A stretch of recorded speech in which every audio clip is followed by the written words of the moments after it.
Hello दोस्तों, मेरे channel में आपका फिर से दोबारा बहुत बहुत स्वागत है। तो आज मैं आपको कुछ बेबी फैक्ट्स बताऊंगी। तो चलो वीडियो स्टार्ट करते हैं।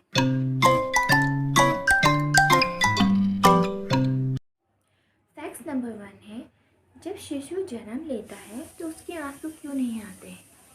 उनके इसलिए आंसू नहीं आते हैं क्योंकि जन्म लेने के बाद जो न्यूबॉर्न बेबीज़ होते हैं उनकी टीयर ग्लैंड्स नहीं बनी होती है।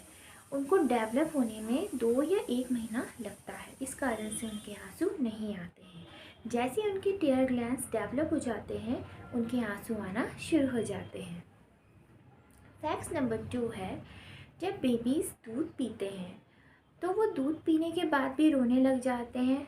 तो वो इसलिए रोते हैं, कई बार उनको माँ की गोद की गर्माहट की ज़रूरत होती है, क्योंकि जन्म लेने के बाद बच्चे को माँ की गर्भ की आदत होती है, तो उसे कुछ महीने तक माँ के गर्भ की तरह फील होता है।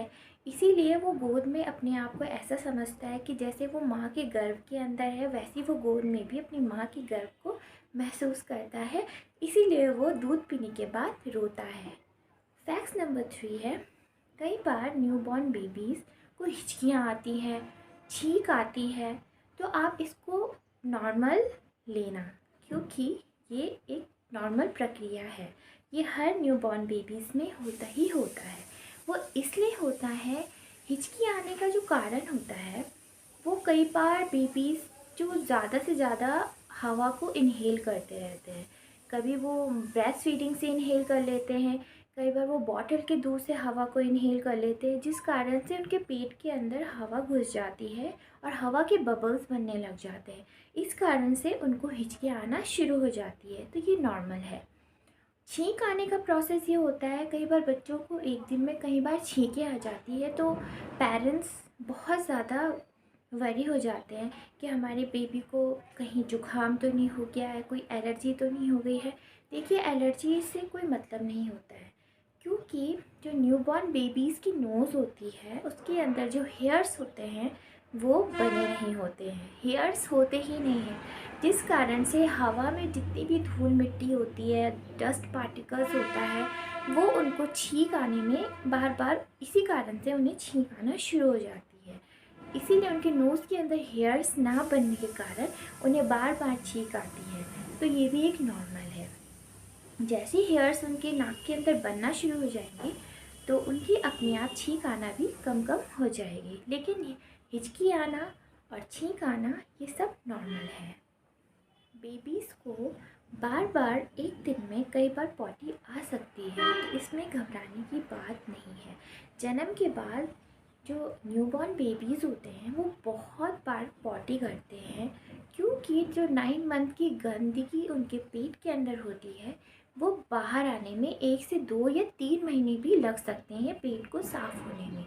कई बार पॉटी का कलर चेंज हो जाता है, ब्लैक आती है, येलो आती है या कुछ अलग कलर की भी आती है, तो ये नॉर्मल है। लेकिन कलर में भी आपको ध्यान रखना है कि बेबीज़ की पॉटी का कलर कैसा आ रहा है। अगर रेड आ रहा है तो प्लीज़ इसे इग्नोर ना करें, अपने डॉक्टर को दिखाएं, क्योंकि रेड पॉटी आना ये एक डेंजर साइन होता है, तो प्लीज़ अपने डॉक्टर को दिखाइए। अगर ब्लैक पॉटी आती है जन्म के बाद तो ये नॉर्मल होता है, क्योंकि कई दिन की गंदगी शिशु के अंदर होने के कारण पॉटी का कलर चेंज हो जाता है, तो ये भी एक नॉर्मल है। लेकिन पॉटी का कलर पे भी आपको ध्यान देना है कि उसकी पॉटी का कलर कैसा आ रहा है। अगर रेड है तो ये डेंजर साइन है, तो अपने डॉक्टर को ज़रूर दिखाएं, प्लीज़ लापरवाही ना करें।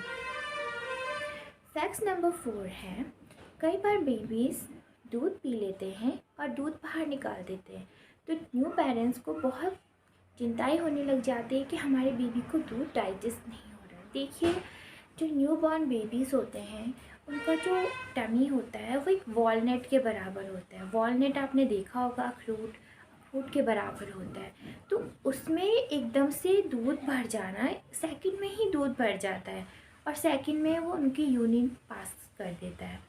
तो प्लीज़, कई बार जो बेबीज़ होते हैं वो ज़रूरत से ज़्यादा दूध पी लेते हैं, क्योंकि उन्हें अंदाज़ा नहीं होता है कि हमें कितना दूध पीना है, कितना लेना है, इसलिए वो ज़रूरत से ज़्यादा दूध पीने के कारण वो दूध को बाहर निकाल देते हैं। जो दूध उन्हें डाइजेस्ट नहीं होता है वो दूध वो मुंह के बाहर निकाल देते हैं, ये भी नॉर्मल है। लेकिन कई बार अगर आपका बेबी को बार बार दूध निकाल रहा है तो कई बार उनको एलर्जी भी हो सकती है, क्योंकि कई बार बेबीज़ को दूध की एलर्जी होती है, तो इस कारण से भी वो दूध निकालते हैं। तो प्लीज़ आप घबराए भी नहीं और ध्यान भी रखना, इग्नोर भी मत करना, बट चीज़ों पे आप बिल्कुल विशेष ध्यान रखना कि आपका बच्चा कब क्या क्या कर रहा है। डायरी पे आप नोट भी करना, क्योंकि शुरू के जो 6 मंथ होते हैं वो काफ़ी बहुत केयरिंग वाले होते हैं, क्योंकि शिशु को बहुत केयरिंग ज़रूरत होती है 6 मंथ तक। उसको कब क्या हो रहा है, कब क्या चाहिए, ये आपको उस पर बहुत ध्यान देना है। जितने भी न्यू पेरेंट्स हैं, बिल्कुल भी लापरवाह नहीं होना है, हमेशा केयरफुल रहना है अपने बेबी के लिए। फैक्ट नंबर 5 है, कई बार आपकी बेबीज़ को छींक आ रही है, तो प्लीज़ अगर सेकंड में अगर उसको बार बार छींक आ रही है पूरे दिन में, तो कई बार उसे नियोनेटल सिंड्रोम की शिकायत भी हो सकती है, नाक की एलर्जी हो जाती है।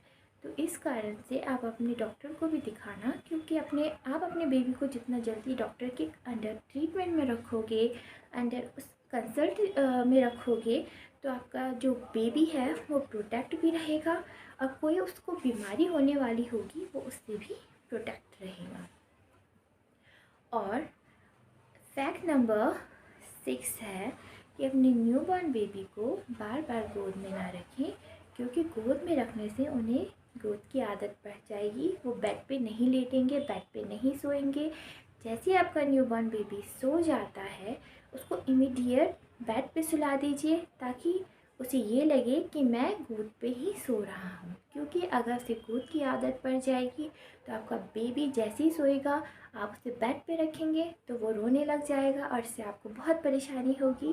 तो इससे बचने का यही तरीका है कि आप अपने बेबी को तुरंत बेड पे सुलाइए। जितनी भी आप एक्टिविटीज़ करा रहे हैं, तो आप प्लीज़ अपने बेबी को बेड पे कराइए, क्योंकि उसको ये लगेगा कि बेड पे ही उसका सब कुछ प्रोसेस हो रहा है, तो उसको ये चीज़ का ध्यान रहेगा।